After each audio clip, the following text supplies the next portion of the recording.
Canonização do Papa, chave para o ecumenismo. Domingo passado, dia 27 de abril de 2014, o Vaticano, sob a direção de Sua Santidade o Papa Francisco, canonizou o Papa João Paulo II e o João XXIII. É interessante notar que este Papa, que foi canonizado também pelo Vaticano, ele tem a ver com o Concílio Vaticano II. No Concílio Vaticano II, que foi realizado por volta de 1962 e 63, um dos documentos que foi tratado e aprovado lá, sugerido pelos prelados, pelos cardeais, foi o ecumenismo. Aliás, a ideia do ecumenismo não é uma ideia nova na Igreja Católica tradicional. Isso é já uma ideia antiga, há mais de 1000 anos. E principalmente após a Reforma Protestante, essa ideia afloresceu dentro da Igreja. E a consubstanciação da ideia, ela se fez notória no Concílio Vaticano II por volta de 1962, 63 no Vaticano. O que é o ecumenismo? O ecumenismo é a pretensão de se unir às religiões sob o comando do Papa, sob o comando da Igreja. Eu vou repetir. Ecumenismo é a pretensão de se unir às religiões numa só unidade. Será que isto é possível? Isto é uma boa ideia? Vamos ler na Bíblia aqui em Gênesis, o capítulo 10 do livro de Gênesis. Aliás, capítulo 11. Essa ideia de se unir, de se unificar, de haver somente um comando, é uma ideia milenar. Essa ideia. Quem teve essa ideia? Qual foi a primeira pessoa que teve essa ideia? Foi um homem chamado Nirode, neto de Noé. O capítulo 10, versículo 9, diz assim: filho de Cuxi, Sabá, Révilas, Sabata, Regma, Sabataca, filhos de Regma, Sabá e Dadã. Cuxi gerou Nirode, que foi o primeiro homem poderoso da terra. Ele foi um grande caçador diante do Senhor. Donde a expressão como Nirode, caçador diante do Senhor, ele estabeleceu o seu reino primeiramente em Babilônia. Agora vamos para o capítulo 11. Este Nirode, ele teve a primeira ideia de formar um governo humano. Toda a terra tinha uma só língua. Servia-se das mesmas palavras. Alguns homens partindo para o Oriente encontraram na terra de Senar uma planície onde se estabeleceram.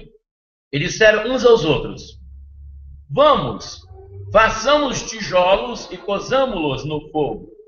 Serviram-se de tijolos em vez de pedra, e de betume em lugar de argamassa. Depois disseram: vamos, façamos para nós uma cidade, uma torre, cujo cimo atinja os céus. Quer dizer, a ponta da torre, né?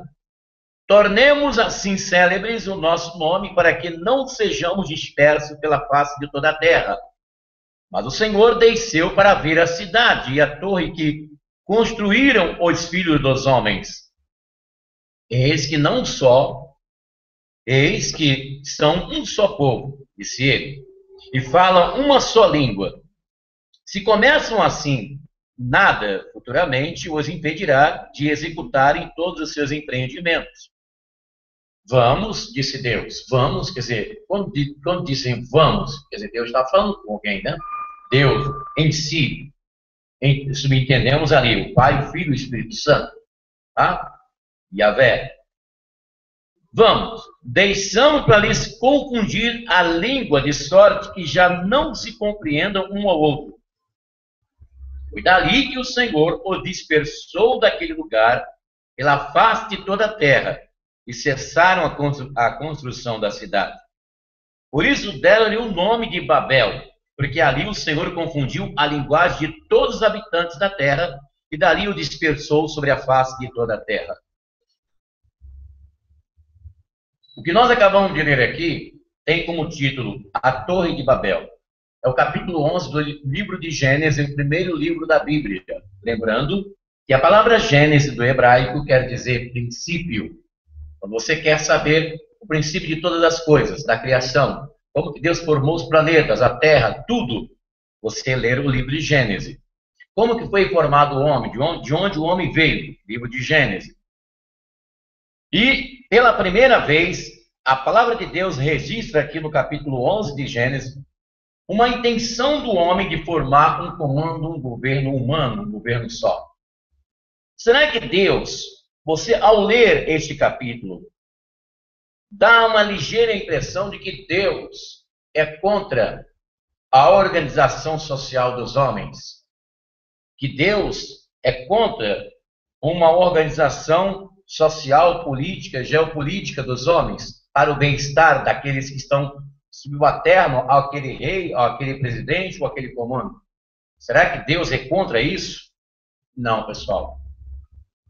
Quando Deus se opôs a este governo aqui, a esse governo que estava aqui sendo estabelecido por Nirod, por que ele se opôs? Porque este aqui era um governo sem Deus, era um governo puramente humano. Entendeu?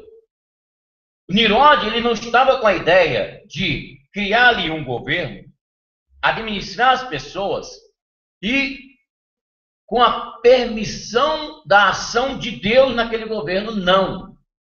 Nirod, ele assumiu uma posição de Deus. Uma posição de Deus sobre aquelas pessoas. Por isso que Deus se revoltou contra aquele sistema. Nirod, ele se colocou como Deus para comandar as pessoas, para ditar as leis. Está entendendo, pessoal? E Deus, então, confundiu as línguas. Houve aqui uma diáspora, né? Então, a diáspora é uma palavra do grego. No caso aqui, o livro de Gênesis foi escrito no hebraico, né? Mas, no Novo Testamento, nós vamos encontrar esta palavra, diáspora, que é dispersão. Houve aqui uma diáspora, uma dispersão dos povos, porque houve uma confusão de línguas. Deus interceptou, Deus impediu este governo aqui se estabelecer. Mas ao decorrer da história da Bíblia Sagrada, você lendo as Escrituras, você vai perceber que essa ideia de formação de um governo só não foi uma ideia que terminou ali na Torre de Babel. A Torre de Babel ela foi interrompida, houve uma interferência divina para que ela não chegasse ao seu ápice. Mas a ideia de se estabelecer este governo sem Deus, esse governo totalitário, perpetuou na cabeça dos homens. E tanto é que lá exatamente neste lugar, aonde fora feita a Torre de Babel, foi criado o primeiro império mundial, o império de Nabucodonosor, há 550 anos antes de Cristo. Este império, que foi um império tremendo, que teve as leis, primeiro Hammurabi, depois Nabucodonosor, depois Belsazar, e na gestão de Belsazar foi então substituído este império com outro império, dos Medas e dos Persas, sírios. Aí depois veio o terceiro império, da Grécia, todos eles com a mesma ideia de governo totalitário e dominador. E depois, por final, veio o Império Romano, que no momento em quando o nosso Senhor nasceu, então estava na gestão política do Império Romano. Você conhece bem essa parte que estamos falando agora, porque em outras ocasiões nós já dissemos aqui. Neste Império Romano, na gestão do Império Romano, vocês sabem o que aconteceu lá. O Império Romano político ele foi transformado no Império Romano religioso, que os resíduos do Império Romano político se transportou para a Igreja. Foi o imperador Constantino que fez essa transição política para a religiosa, que aí deu origem à Igreja Católica. A Igreja Católica Romana, ela é a continuação da gestão de Roma, que se perpetuou durante todos esses anos até chegar nos nossos dias. Por volta de 1929, houve então a criação do Estado do Vaticano. Para quem não sabe, o Vaticano ele é um país. Assim como o Brasil tem a presidente, Sua Excelência Dilma Rousseff, assim como na Rússia tem o Putin, assim como nos Estados Unidos tem o presidente Barack Obama, e em todas as nações do mundo, no Vaticano existe um presidente, que atualmente chama-se Sua Santidade Papa Francisco. E domingo passado, o Papa Francisco canonizou João Paulo II e o João 23. É interessante que esse Papa João 23, ele tem a ver com o ecumenismo, que é a pretensão da Igreja de estabelecer um domínio só sobre as religiões. Nessa palavra que estamos falando agora para vocês, nós queremos dizer o seguinte, que essa canonização que fora feita pela Sua Santidade Papa Francisco, no domingo passado, já é uma ferramenta para se estabelecer o governo político mundial do anticristo. É, pessoal, a nova ordem mundial. A nova ordem mundial. Que tanto nós já ouvimos, já falamos aqui para vocês. A nova ordem mundial é o estabelecimento de um governo tal qual esse que nós lemos aqui no capítulo 11 de Gênesis. Você está entendendo? Então, veja bem. Note bem, olha só. O João 23, ele propôs o ecumenismo, que é a pretensão do estabelecimento de uma unidade, de uma unidade de governo sobre as religiões.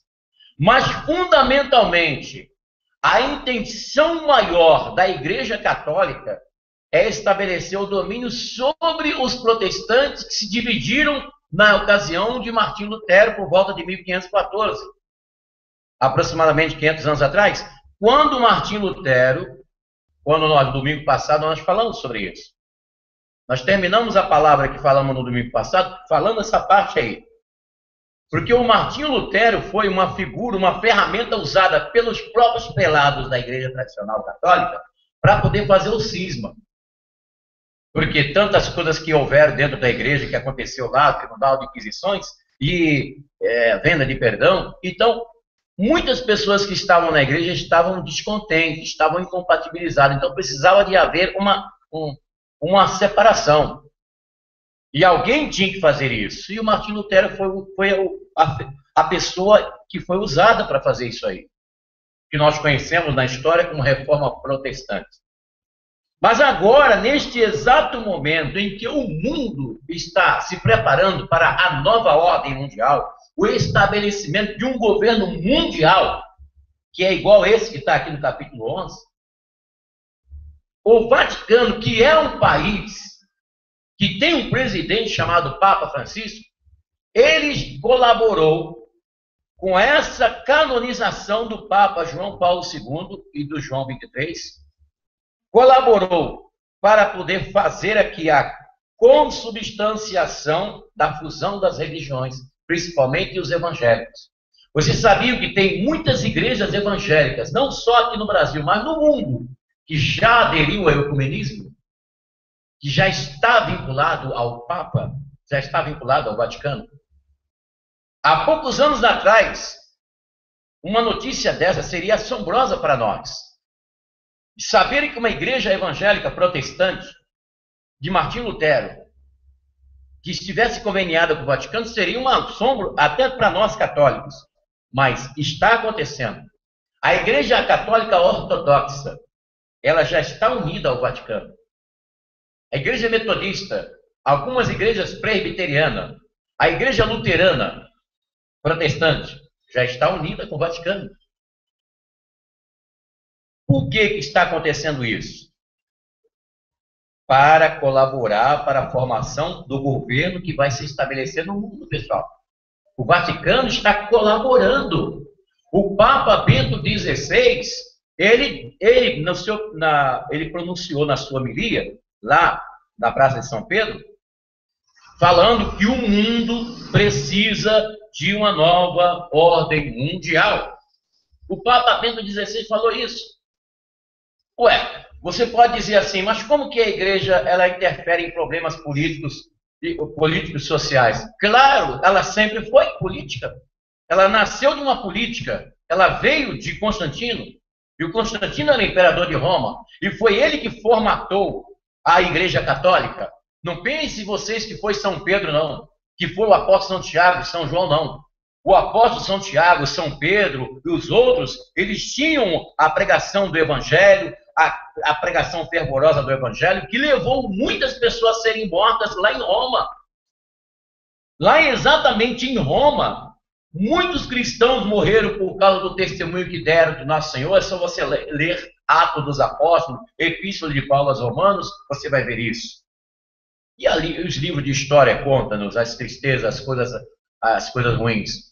O padre Marcelo Rossi esteve presente lá nas Catatumbas, juntamente com o Gugu da televisão, que trabalhou na Record, né, que era do SBT.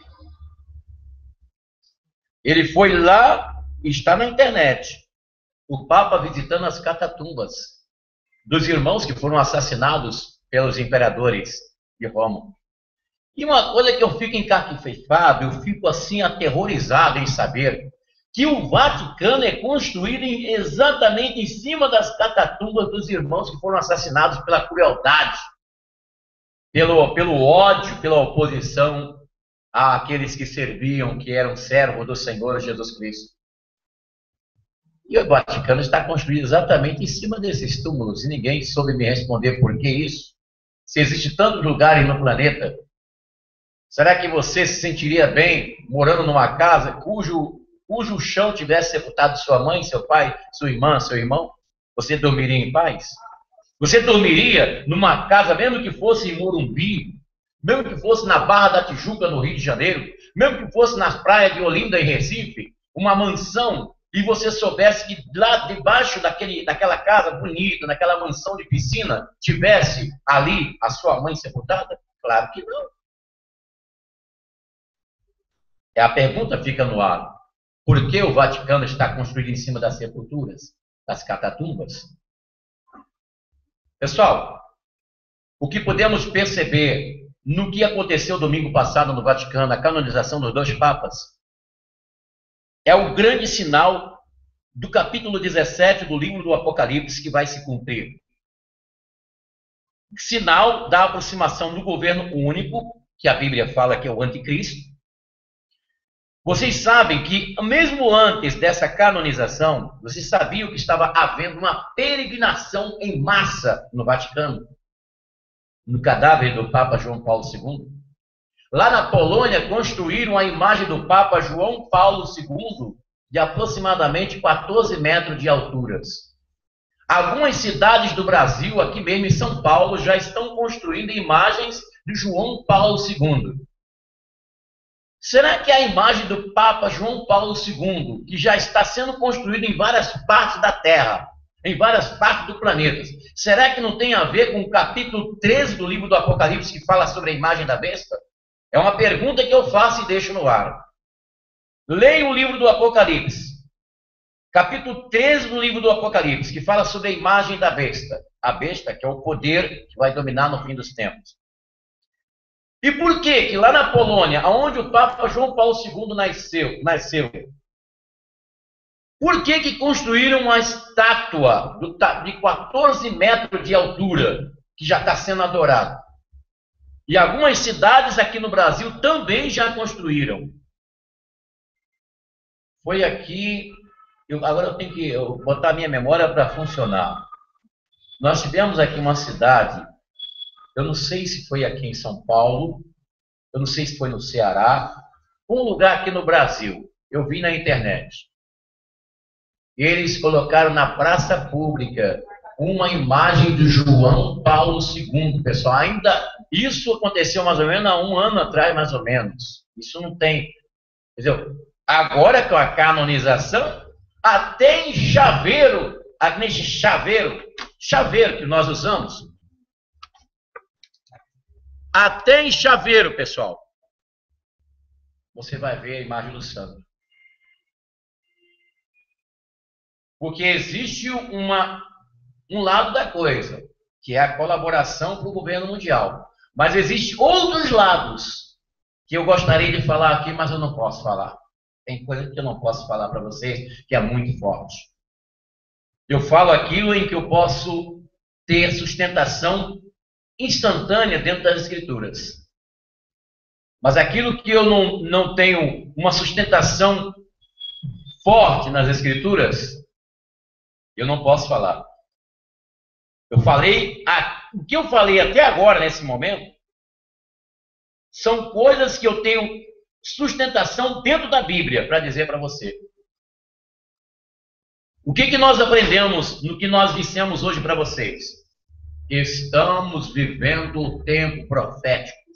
Estamos vivendo as vésperas da volta de Jesus.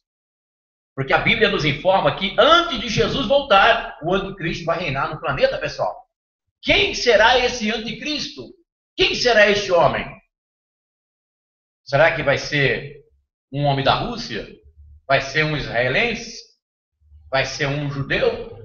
Vai ser um brasileiro? Vai ser um americano? Vai ser um polonês? Vai ser um argentino? Ninguém sabe, pessoal. Só tem hipóteses. Só existe hipótese, ninguém sabe. Eu, pessoalmente, eu acredito que o anticristo já está vivo, já está aí. Eu acredito. Eu também tenho as minhas suposições, as minhas hipóteses, que eu não posso falar. Entendeu? Assim como muitos irmãos que falam sobre o assunto, que falam nas igrejas, nos estudos bíblicos, como eu observo, eles dizem, o anticristo vai ser um homem lá do norte, e lá em Ezequiel está lá falando do Magog, vai ser um judeu, porque o povo de Israel está esperando o Messias, então tem que ser um judeu, para os judeus aceitarem o anticristo. Outro diz, é o Papa. Outro diz, é o Reverendo Moon. Um montão de conversa. Até agora ninguém acertou na mosca. Mas, olhando para as Escrituras, lendo o que está escrito na Bíblia e vendo o que está acontecendo, no silêncio, você já tem uma maneira de perceber que as coisas estão sendo colocadas no seu devido lugar e a palavra profética do cumprimento da Bíblia Sagrada, ela está se cumprindo diante dos olhos até dos ateus, diante dos olhos dos materialistas, diante dos olhos dos incrédulos. A palavra de Deus está se cumprindo. Estamos nos aproximando da volta de Jesus, mas este mundo vai passar por um processo de tribulação terrível. Uma tribulação, como diz Nosso Senhor no capítulo 24 de São Mateus, 21 de Lucas, ele diz, uma tribulação que esse mundo vai passar, que nunca passou desde a fundação do mundo. Você sabe que aqui em São Paulo nós estamos passando por um momento aí meio preocupante, né? As represas estão secando. A represa lá da Zona Norte de São Paulo está com 10% de capacidade, como nunca aconteceu. Nunca aconteceu isso. Da represa chegar ao ponto de ter 10% da sua capacidade. E está todo mundo preocupado aí, porque é uma situação de caos, mas isso é uma fichinha, pessoal, perto do que está para vir por aí. Isso é uma fichinha. Porque o mundo jaz no maligno, o mundo não recebe Jesus, não recebe a palavra de Deus, não quer dar atenção ao que está escrito, estão zombando da palavra de Deus. A internet está cheia de gente falando e blasfemando contra a Bíblia, pessoal. Agora virou moda a pessoa abrir um canal, um link na internet para falar abobrinha contra a palavra de Deus, e sabendo ele que tudo aquilo que a pessoa fala vai dar conta ao Criador, vai dar conta ao Todo-Poderoso. Nosso Senhor ele diz que todas as palavras frívolas que saírem de nossa boca daremos conta àquele a quem haveremos de dar conta. Por tuas palavras serei justificado, pelas tuas palavras serei julgado. A canonização do Papa João Paulo II e a canonização de João 23 é uma colaboração fortíssima do país Vaticano para a formação do governo mundial. Fiquem atentos e prestem atenção. A partir de domingo, de 27 de abril de 2014 em diante, a igreja, ou melhor dizendo, quando eu falo igreja, falando um pouco, falo Vaticano. Quando eu falo Vaticano, estou me referindo aos cardeais, àqueles que são responsáveis, aqueles que administram. Porque o povo é digno de misericórdia, pessoal. O povo é outra coisa. A igreja é outra coisa. Agora, quando eu falo Vaticano, eu não estou falando igreja, estou falando Vaticano, poder político. Poder político religioso, resíduo de Roma política. Está aí. E a Bíblia fala no livro de Daniel, no livro do Apocalipse, sobre a ressurreição de um poder no fim dos tempos, que haveria de ter influência no governo mundial do mundo. E qual é esse poder? Talvez seja triste eu dizer para você, meu irmão católico, que está aqui neste momento, já teve pessoa que se levantou, já foi embora e você viu? Já teve pessoa que levantou e foi embora. Isso porque tem muitas coisas aqui que eu queria dizer, mas eu não posso. Não posso falar. Não que alguém me proibiu, mas na minha consciência eu sei que eu não posso falar. Tem coisas aqui, algumas coisas eu vou falar para você depois que estiver fora do ar, vou falar aqui com vocês. Mas no ar eu não posso falar aquilo que eu gostaria de dizer. Entendeu? Que é muito forte.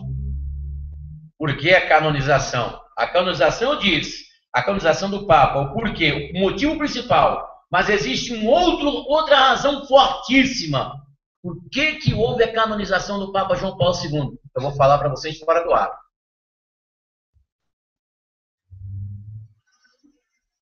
O motivo principal você já sabe. É a fortíssima colaboração do país Vaticano para a formação do governo mundial. Vocês têm observado que ultimamente o Vaticano está recebendo presença de presidenciáveis de todo o mundo? Recentemente esteve presente no Vaticano o presidente dos Estados Unidos, Barack Obama. Pelo que eu sei, Barack Obama ele não é católico, ele não é um homem de cristão. Ele é um presidente de república, é um Illuminati.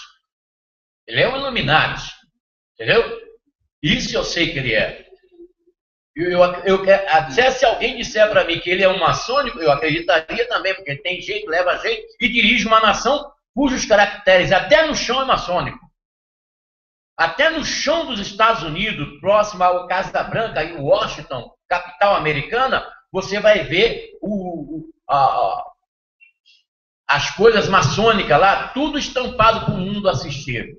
O obelisco, você vai ver o chão, até o filme de Dan Brown foi feito lá, mostrando a formação dos Estados Unidos, que começou de 1776 com a maçonaria. Se disser que ele é maçônico, eu acredito, que leva jeito. Pertence a uma nação mais rica da Terra, e lá é cheio disso, e lá toda a nomenclatura presidenciável americana é toda baseada na maçonaria. Agora, se ele fosse um católico, se o Barack Obama fosse um homem católico, um homem cristão, aí faria jus à presença dele lá no Vaticano. Mas o que Barack Obama foi fazer lá no Vaticano para apertar a mão do Papa Francisco, pessoal?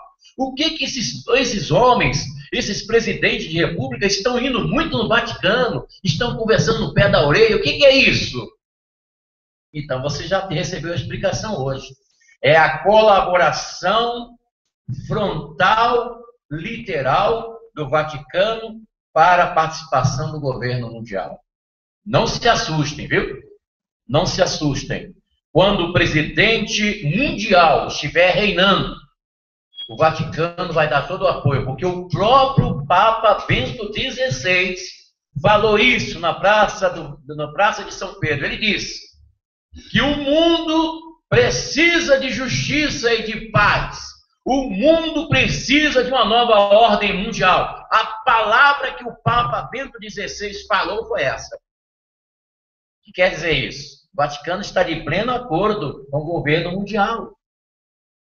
Entendeu, pessoal? E essa canonização foi uma ferramenta. Próximo domingo, nós vamos falar sobre o rei Davi. Quem foi o rei Davi? O rei Davi, a Bíblia diz que ele foi o homem segundo o coração de Deus.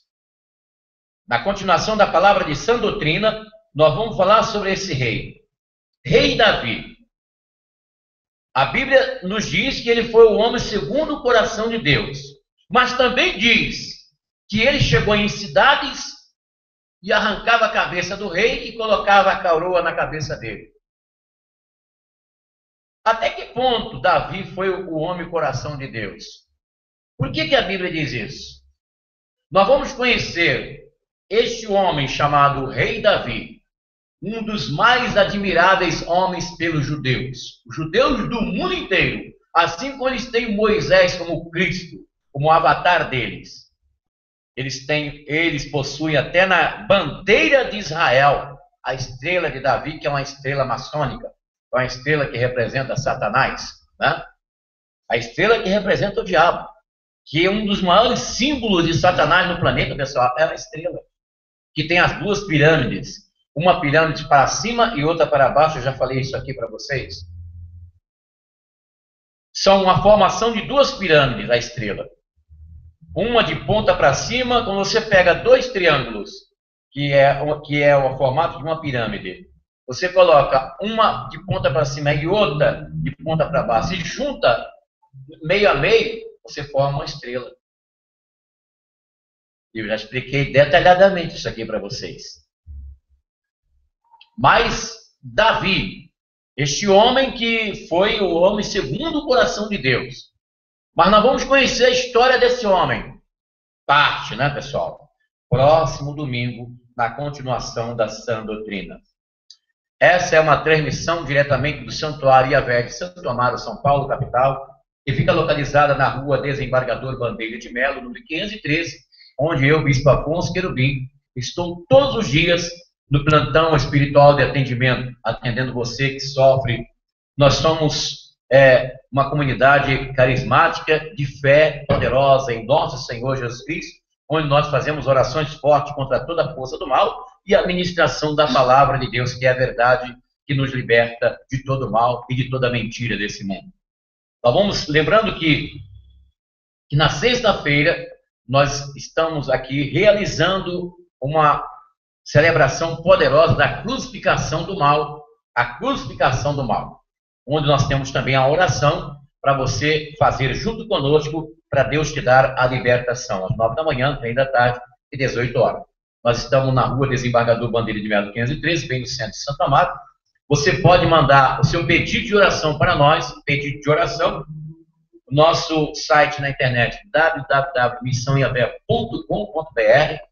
Tem um cantinho lá onde você pode escrever o seu pedido e nós prometemos levar o seu nome para o monte, para apresentar a Deus, para interceder por você, sua família, sua empresa, porque tudo que Deus quer é abençoar você e abençoar a sua vida, a sua família e realizar o seu sonho, o sonho da sua vida.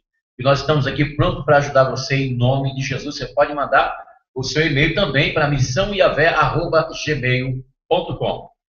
missãoyahvé@gmail.com. Na próxima sexta-feira, nós falaremos sobre, estamos aqui ministrando uma palavra, falando sobre seitas famosas do Brasil e do mundo. Nós vamos falar sobre a Igreja de Jesus Cristo dos Santos dos Últimos Dias, que foi fundada por Joseph Smith.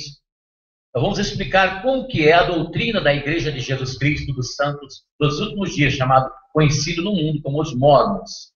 E estaremos nesta sexta-feira próxima falando sobre este assunto em nome de Jesus. A qualquer momento eu vou estar por aqui. Você que me acompanha na internet, você que me acompanha principalmente pelo canal do YouTube, você pode se inscrever para você receber automaticamente todas as vezes que nós postarmos aqui os vídeos. Você recebe no seu canal automaticamente. É só você se inscrever. Para se inscrever, basta você clicar nessa parte que está aqui embaixo do vídeo. Tem escrito assim, inscrever-se em vermelho. Você clica ali, que automaticamente você estará inscrito no nosso canal e todas as vezes que nós colocarmos o vídeo aqui, você recebe aí no seu canal e você dando um joinha também, você estará colaborando para espalhar o vídeo na internet, tá bem? Não custa nada você fazer isso, é só você apertar um pouquinho naquela mãozinha que tem assim, ó. Você clicou ali, todos os seus amigos estão interagindo com você na internet, no Facebook, no Orkut, no Twitter, vai receber o nosso vídeo lá. Esse vídeo aqui, por exemplo, você clicou, tá linkado no seu canal, você clicou nessa mãozinha assim que tem aí, você conhece? Você clicou ali, pronto. Espalha como um vírus lá na internet, lá, né? E as pessoas vão ouvir a palavra de Deus, porque essa é a nossa missão, este é o nosso objetivo de estarmos aqui. Ministrar para você a verdade que conduz ao nosso Deus, ao Todo-Poderoso. A qualquer momento eu vou estar por aqui. Até o próximo encontro, em nome de Jesus.